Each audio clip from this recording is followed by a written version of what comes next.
Welcome to The Explainer. We are jumping right in today because we are unpacking a really fascinating, deeply philosophical text called The Divine Guard Against Evil. Now, whether you look at this material strictly through a theological lens or just treat it as a super sharp piece of human psychology, it offers a wildly interesting take on human morality. We're going to be looking at the whole concept of fear, the literal burden of a guilty conscience, and the actual hidden drivers behind why we do good and, well, why we do evil. So get ready because the concepts we're breaking down today are absolutely going to challenge how you view human nature. Okay, let's dive into this. If we love God, we should have no fear. I mean, it immediately hooks you, right? It's a striking paradox. Usually, we think of awe and fear as kind of going hand in hand with the divine. But this text, it opens by establishing a direct, inverse relationship between love and fear. The argument here is basically that if love is present, fear is completely absent. Which of course begs the question, if that's actually true, where exactly is all this fear coming from? Section 1. The Paradox of Fear. So this entire source material is built on these absolute black and white contrasts, which honestly lays the groundwork for a brilliant psychological deep dive. On one side, we have those who love God. The text argues that this specific group has zero fear, mainly because they operate with a totally clear conscience. There's nothing hidden, no skeletons in the closet. But then, on the flip side, we have the evil person. According to the source, an evil person literally should be afraid. Why?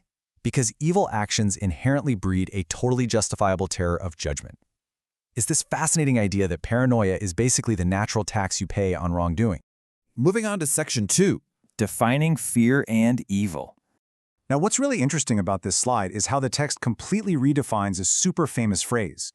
It draws directly from Proverbs chapter 8, verse 13, and states, "To fear the Lord is to hate evil. I hate pride and arrogance, evil behavior, and perverse speech."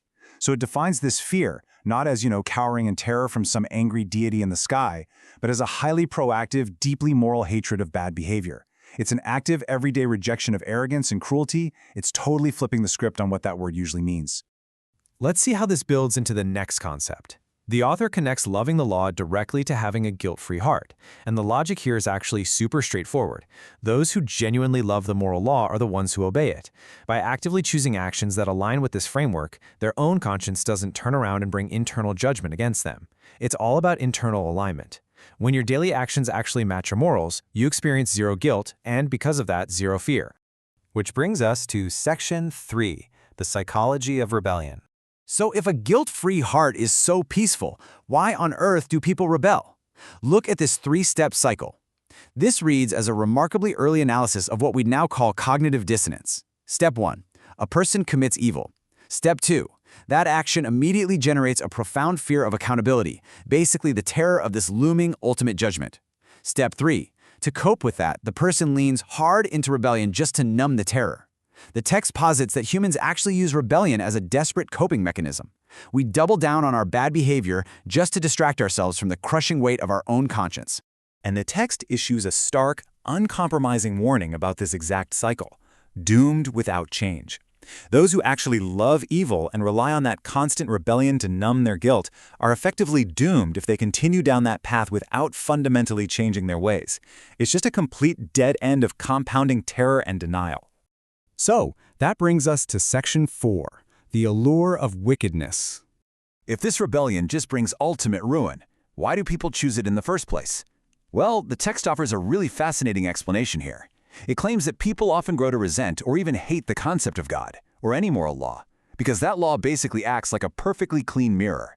It exposes wickedness. It reflects the exact wickedness that people secretly desire, completely stripping away all those comfortable little justifications we tell ourselves, and showing them exactly what they're doing. And this brilliantly illustrates exactly what those secret desires actually are. The text explicitly lists 4 main motivations for wrongdoing. We've got pleasure, wealth, status, and unchecked injustice. I just want to let that last one sink in for a second. Unchecked injustice. It's this raw, almost intoxicating desire to exert power over other people without ever having to face any consequences for it. These are the incredibly powerful lures that make people love wickedness, completely blinding them to the massive psychological toll it's actually taking on them. But thankfully, the text doesn't just leave us in that dark place. Section 5, Atonement and Truth. As we bring this explainer toward its resolution, let's take a look at the source material's ultimate formula for actually breaking this cycle. Mercy plus truth equals atonement for iniquity. Notice that it absolutely requires both of those elements. Mercy offers the grace to be forgiven, right? But truth requires us to be completely, uncomfortably honest about the evil we've actually committed. Put them together, and they provide the necessary mechanism to finally wipe the slate clean. Which leads us directly to the second half of that verse from Proverbs 16:6, and by the fear of the Lord, one departs from evil. So the crucial point is this: escaping the terror of judgment isn't achieved by just running away faster. It's achieved by embracing this very specific type of fear, which, remember, we defined earlier not as being scared of God, but as the active, literal hatred of evil itself. Hating the evil that you once loved is presented as the ultimate practical path toward genuine change. Which leaves us with a pretty profound final thought today. Does true freedom from fear actually begin with simply holding ourselves accountable? It's a heavy question, because if this text is right, confronting our own reflection and embracing the hard truth might literally be the only way to finally stop running from our own conscience. Take a moment to think about what that means for your own life and, how you handle internal accountability. Thank you so much for joining me for this explainer. I really hope these insights helped clarify what is undeniably a complex topic, and I will see you next time.